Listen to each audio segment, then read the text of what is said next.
देखिए, regulating act Bharat के history में या पॉलिटिकल हिस्ट्री में एक बहुत इंपॉर्टेंट पार्ट है, क्योंकि यहीं से हमारा जो रिटर्न में जो कानून बनाए जाते हैं उसकी शुरुआत हुई थी।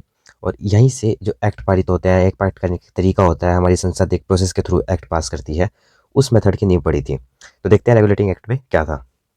ऑलराइट, फर्स्ट सबसे पहली बात तो ये थी कि ये जो ब्रिटिश गवर्नमेंट था उसका फर्स्ट अटैम्प्ट था ईस्ट इंडिया कंपनी को कंट्रोल करने का। देखिए, ईस्ट इंडिया कंपनी एक सोने की मुर्गी थी, बहुत पैसा उगाती थी इंडिया से, बहुत पैसा कमा रही थी। तो इसका पावर लेना ब्रिटिश गवर्नमेंट के लिए काफ़ी ज़रूरी हो गया था।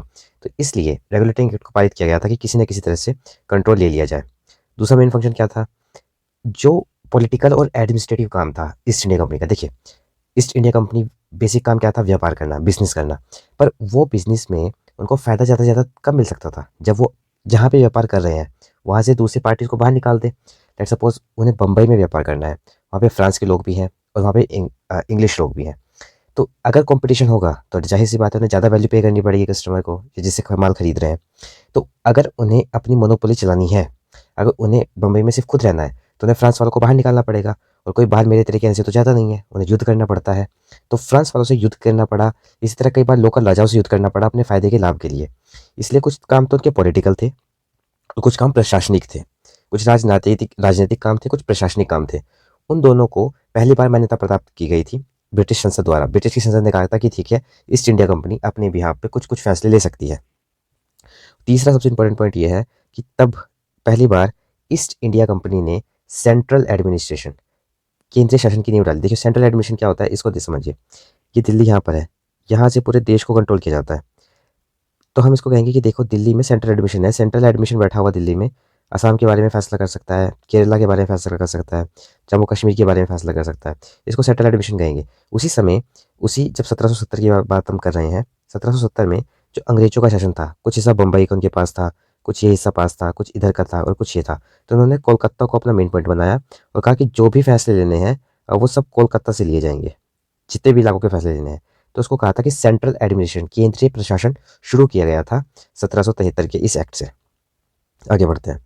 ये एक्ट लाया क्यों गया था? देखिए, जिस समय ब्रिटिश गवर्नमेंट ने, ब्रिटिश ईस्ट इंडिया कंपनी ने भारत पे शासन करना शुरू किया, उस समय ने बंगाल में, 1972 की बात मैं कर रहा हूँ, बंगाल में 30 लाख पौंड, 1770 के हिसाब से बात कर रहा हूँ मैं ये, अगर आप आज के हिसाब से बदले अरबों रुपए कमा रहे थे बंगाल से पर ईयर।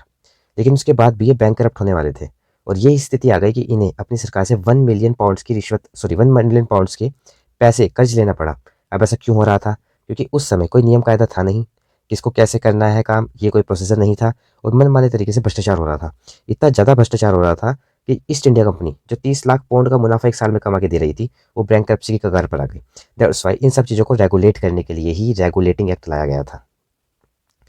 ऑलराइट, इसमें क्या हुआ? प्रोविजन सबसे इंपॉर्टेंट क्या था? जो बंगाल का गवर्नर था उसको गवर्नर जनरल बोल दिया गया था। बंगाल का गवर्नर को प्रमोट करके गवर्नर जनरल कर दिया गया था। इसको समझते हैं ऐसा क्यों हुआ? देखिए, जिस समय ईस्ट इंडिया कंपनी 1770 की अगर हम बात करें, तो एक गवर्नर उनका बंगाल में बैठता था, एक गवर्नर बैठा करता था मद्रास में, एक गवर्नर बैठता था बम्बई में। इसे बोलते थे governor of Bengal, governor of Madras और गवर्नर ऑफ बॉम्बे। अब हमने पहले डिस्कस कर लिया है कि कोलकाता को सेंट्रल एडमिनिस्ट्रेशन का पार्ट बना दिया था। जो कुछ फैसला होना है वो कहाँ से होना है? कोलकाता से। अब इसके दो रास्ते थे, या तो जो गवर्नर है बम्बई और मद्रास के, इनको छोटा पद दिया जाए, या बंगाल के गवर्नर को बड़ा किया जाए। तो इसीलिए बंगाल के गवर्नर का पद बड़ा कर दिया गया था और गवर्नर से गवर्नर जनरल, जनरल शब्द जोड़ दिया गया था उसके पद के साथ। दूसरा क्या हुआ था? बम्बई और मद्रास को सबऑर्डिनेट बना दिया गया था गवर्नर जनरल ऑफ बंगाल के। इसको तो हम समझ ही चुके हैं। तीसरा और इम्पोर्टेंट पार्ट ये था कि 4 मेंबर की कमेटी बनी थी। देखो, जो गवर्नर जनरल ऑफ बंगाल है वो खुद से फैसले नहीं लेगा, उसकी हेल्प के लिए 4 मेंबर की कमेटी बनाई गई थी और पहले गवर्नर जनरल बने थे हमारे वॉरेन होस्टिंग्स। अभी 4 मेंबर क्या काम करते हैं? ये 4 मेंबर का बेसिक काम ये था कि इनको लॉज बनाने हैं, नियम बनाने हैं और फिर उनको इम्प्लीमेंट करवाना है किसी और के थ्रू। जो काम हमारी पार्लियामेंट करती है वही काम ये 4 मेंबर की कमेटी किया करती थी ब्रिटिश ईस्ट इंडिया कंपनी के लिए। आगे आगे बढ़ते हैं। इसमें एक और प्रोविज़न था कि इसमें सुप्रीम कोर्ट बनाया गया था। कहाँ पर? कोलकाता में। इस सुप्रीम कोर्ट की खास बात ये थी कि इस सुप्रीम कोर्ट में सिर्फ ब्रिटिश लोगों के मामले सुने जा सकते थे, भारतीयों के नहीं। ऐसा क्यों किया था? जो ब्रिटिश व्यापारी होते हैं, जो ब्रिटिश अफसर थे, अगर वो भ्रष्टाचार करें तो उन्हें सजा देने के लिए भारत में ही एक तंत्र हो, इसलिए सुप्रीम कोर्ट बनाया था और सिर्फ ब्रिटिश लोगों के लिए। बाद में इसमें संशोधन हुआ और इंडियंस को भी इसमें पार्ट में शामिल कर लिया गया था। और अभी मैंने आपको बताया कि British east India company bankrupt होने वाली थी, दैट्स वाई उन्हें लोन लेना पड़ा। और इस चीज़ का जो बेसिक कारण था वो था करप्शन। तो करप्शन को दूर करने के लिए ये कहा गया कि जो कंपनी के नौकर हैं, सर्वेंट्स हैं, अब वो प्राइवेट ट्रेड नहीं करेंगे और ना ही किसी से कोई गिफ्ट एक्सेप्ट करेंगे।